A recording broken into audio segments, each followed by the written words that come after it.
কতগুলো বছর। ওই তো সেই স্কুলের গোল্ডেন জুবিলি। হ্যাঁ হ্যাঁ, তুই গিয়েছিলি তো, বেশিক্ষণ থাকলি না।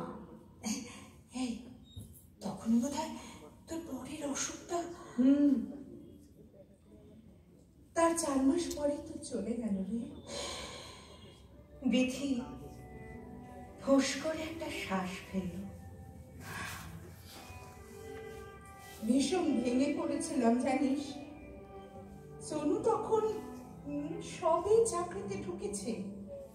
রাজা হায়ার সেকেন্ডারি দেবে। 11 বছর আগে হঠাৎ হার্ট অ্যাটাকে চলে যাওয়া সেই নিজের মানুষটিকে যেন ঝলক দেখতে পেল সুজাতা।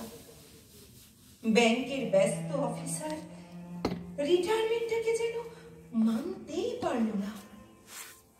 কি অদ্ভুত এক ছটফটানিতে ভুগত সারাক্ষণ। বছর ঘুরতে না ঘুরতে মৃত্যু এসে সব চাঞ্চল্য ঘুচিয়ে দিল। তখন যে সুজাতার মনের ওপর দিয়ে কি ঝড় গিয়েছে, দিনের পর দিন, মাসের পর মাস, এখনো কি থিতিয়েছে পুরোপুরি? যেন বিথিকে নয়, যেন নিজেকে শুনিয়ে সুজাতা বলল,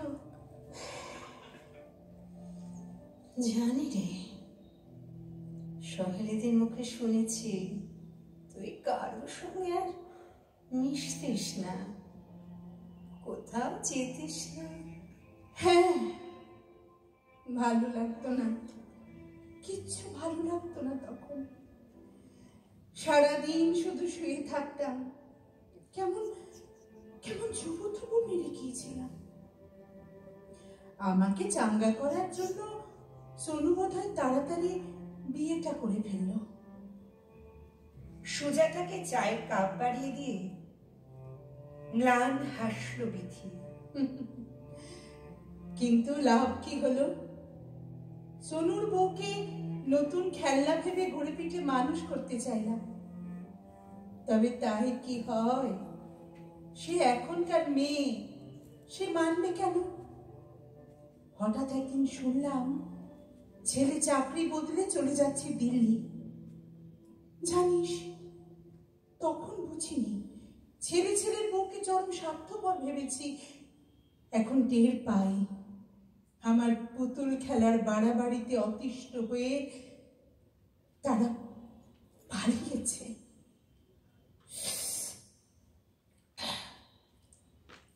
কাপে চুমুক দিয়ে চাটা কেমন বিস্বাদ ঠেকল সুজাতার।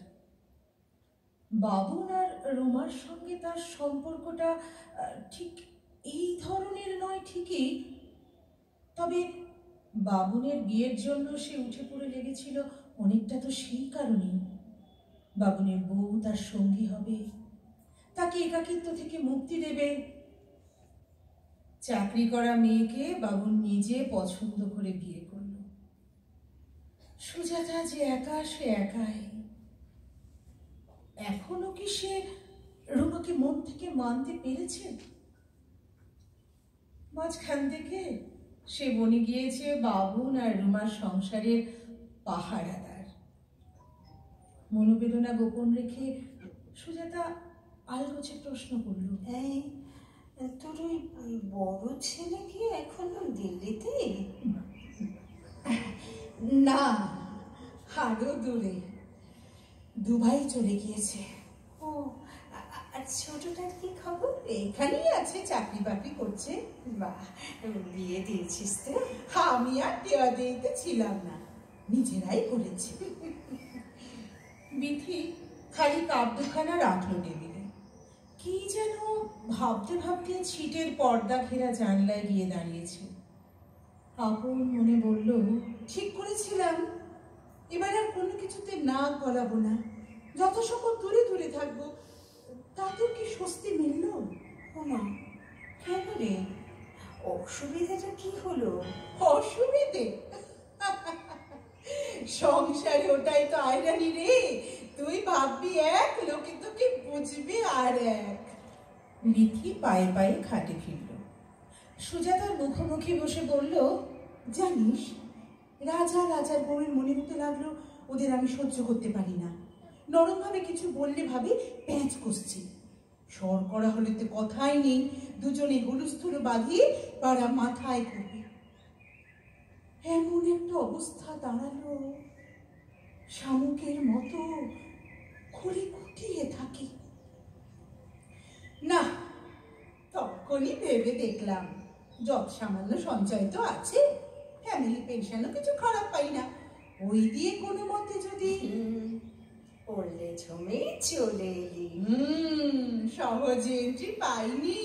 তাই? হ্যাঁ, দরখাস্ত করে লাইন দিয়ে বসেছিলাম। কপাল ভালো, হঠাৎ 2-3টে সিট একসঙ্গে খালি হলো এখানে। এই বলছিলাম যে ছেলের বউ আসতে দিল? প্রথমে খানি কাণ্ডই করছিল। আরে বাবা, লোকের কাছে মুখ দেখানো বলেও তো একটা কথা আছে না। তবে আমার জেদের সঙ্গে পেরে উঠলো না। সুজাতা ক্ষণিক ভাবার চেষ্টা করল, সে যদি এরকম চলে আসতে চায়, কি প্রতিক্রিয়ায় হবে বাবুল রুমার? মাম্পি ভুতুমো কি মেনে নিতে পারবে? প্রস্তাবটা পেরে একবার পরখ করে দেখলে হয়। হঠাৎই সুজাতার গা শিরশির করে উঠল। কেন যে করলো, তাড়াতাড়ি বলে উঠল, আচ্ছা, তুই 6 মাস হলো এসেছিস, তাই না রে? না রে, একটু বেশি, 7 মাস। ওরা আসে দেখা করতে, ওই সময় সুযোগ পেলে আমিও যাই। মায়া বলে তো একটা ব্যাপার আছে নাকি, সেটাকে এবার পুরোপুরি ঝেড়ে ফেলি কি করে বল? এই তো নাতনির জন্য মন কেমন করছিল বলে পুজোর পুরো একটা দিন ভবানীপুরে কাটিয়ে এলাম। এখানে তাহলে খুব সুখী তুই নেই। প্রশান্ত ঘোষালের বউ নই, এর ভাগ্যেও একটা বিথিকা ছিল, যাকে ইচ্ছেই হোক অনিচ্ছেই হোক আমি ঘুম পাড়িয়ে রেখেছিলাম। সেই বিথিকাটাই এখন এই শান্তি নিরে বাস করতে এসেছে। যতদিন শরীর সক্ষম থাকবে, কিংবা এখানকার দীপালিদি রত্নাদির মতো ভীমরতি ধরবে না, ততদিন তো, হ্যাঁ ততদিন তো নতুন বিথিকাটা তার মতো করে বাঁচুক। সুজাতা আচ্ছন্নের মতো শুনছিল, অস্ফুটে বলল, তুই যে ভালো আছিস সেটা দেখানোর জন্যই বুঝি আমায় ডাকলি? না না রে, ঠিক তা নয়। আসলে মাঝে মাঝে ছোটবেলার বন্ধুদের কথা খুব মনে পড়ে তো, খুব জানতে ইচ্ছে করে জানিস তারা কি কেমন আছে। এই সুজাতা, তুই নিশ্চয়ই খারাপ নেই?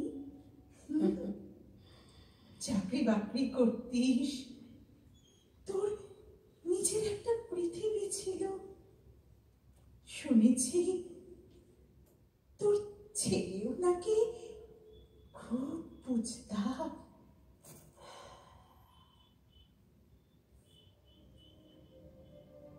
বুকটা চিনচিন করে উঠল সুজাতার।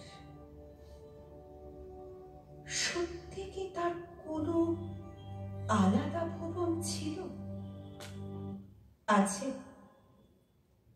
ঘরোয়া গৃহবধূ বিথির সঙ্গে তার যাপিত জীবনে কতটুকুই বা তফাৎ। হ্যাঁ, বাবুল রুমা যথেষ্ট ভদ্র শালীন, মাকে খুব একটা অযত্ন করে না, কিন্তু তাতে বাড়িতে কি সুজাতার অবস্থানের কিছু অদল বদল ঘটেছে?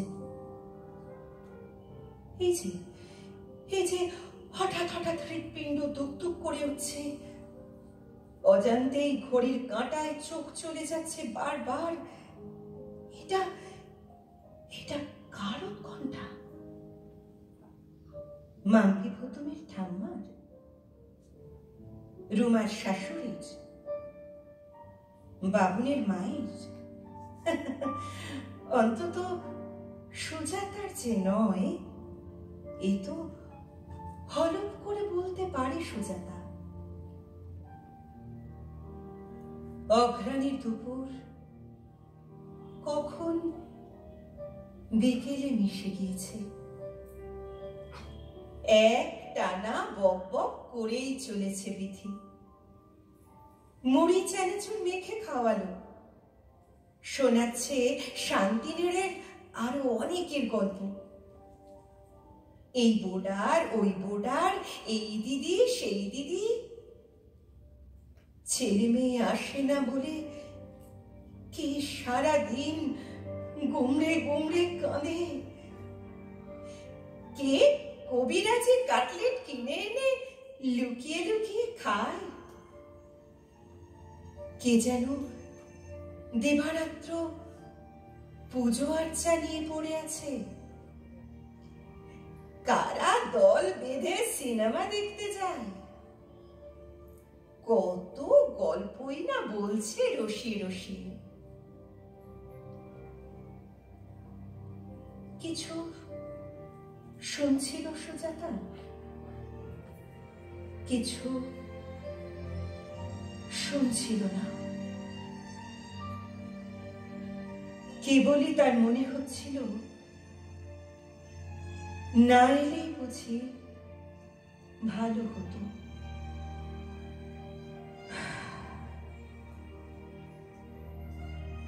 না এলে হয়তো ভালো হতো।